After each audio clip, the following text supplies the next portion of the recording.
Bagaimana memastikan Pancasila menjadi haluan dalam kehidupan bernegara dan bagaimana Pancasila menjadi modal menghadapi pandemi corona. Bergabung anggota DPR sekaligus penggagas Pancasila Power, Rieke Diah Pitaloka. Rieke, selamat malam. Selamat malam. Terima kasih. Assalamualaikum. Waalaikumsalam warahmatullahi wabarakatuh. Rieke, selamat Hari Pancasila. Rieke, Pancasila itu kan sejatinya bukan hanya untuk dihafalkan ya, tapi yang paling penting adalah untuk diamalkan. Nah, sekarang kita semua seluruh masyarakat Indonesia lagi berjuang nih Teh untuk menghadapi pandemi COVID-19, untuk menghadapi pandemi virus corona. Bagaimana sih Teh melihat aktualisasi, artinya nilai-nilai Pancasila ini sekarang untuk diamalkan, untuk kehidupan berbangsa dan bernegara khususnya untuk menghadapi pandemi ini? Ya, sebelumnya saya ucapkan terima kasih kepada seluruh masyarakat Indonesia yang tetap bergotong royong. Jadi sebetulnya masyarakat kita sudah mengamalkan nilai Pancasila dengan melakukan gotong royong, termasuk mengumpulkan dana, bahkan melakukan doa bersama. Itulah implementasi dari Pancasila dalam kehidupan bermasyarakat.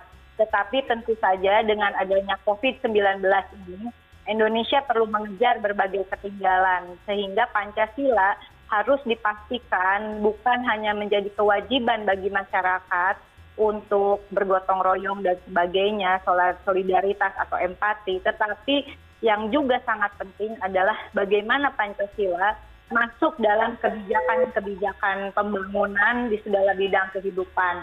Setelah lahir Undang-Undang Nomor 11 Tahun 2019 tentang Sistem Nasional Ilmu Pengetahuan dan Teknologi, di mana memposisikan ilmu pengetahuan dan teknologi sebagai landasan dari kebijakan pembangunan nasional yang berpedoman pada haluan ideologi Pancasila.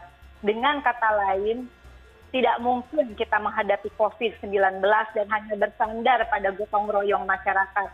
Itu iya, jelas harus. Tetapi hal lain yang juga harus kita sama-sama perjuangkan adalah bagaimana riset ilmu pengetahuan dan teknologi serta inovasi nasional benar-benar diperkuat begitu.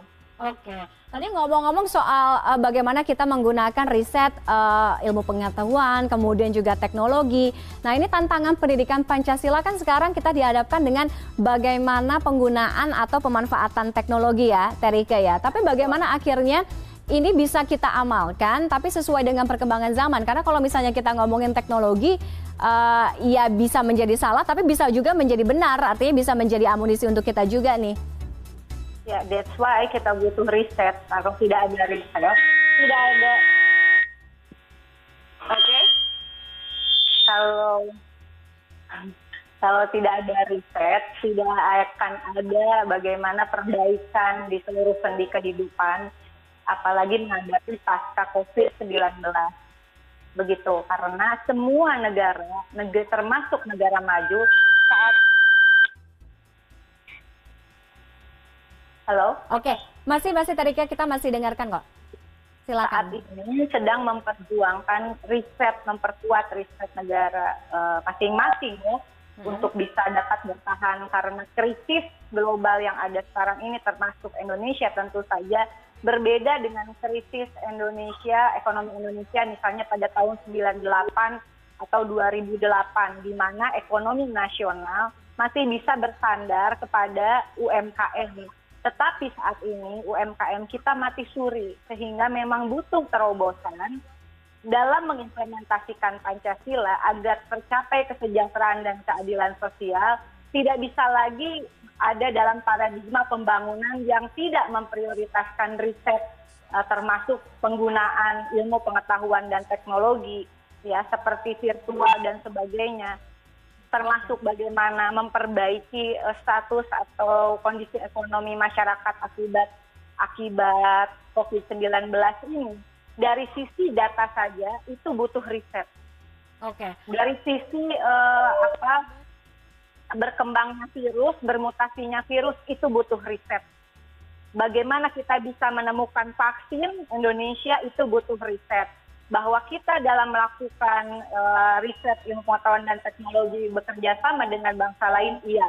Tetapi di dalam Undang-Undang 11 2019 tentang Sinas Iptek ditegaskan bahwa kerjasama dengan pihak luar tetap berpegang pada prinsip politik luar negeri bebas aktif.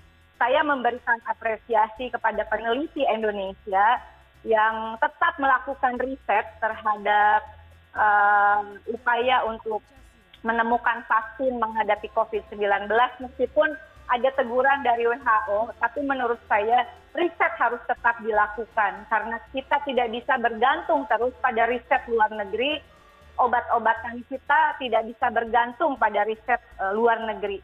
Anda bisa bayangkan bagaimana kantung darah kita, bagaimana pipet suntik kita, itu tergantung dari import luar negeri.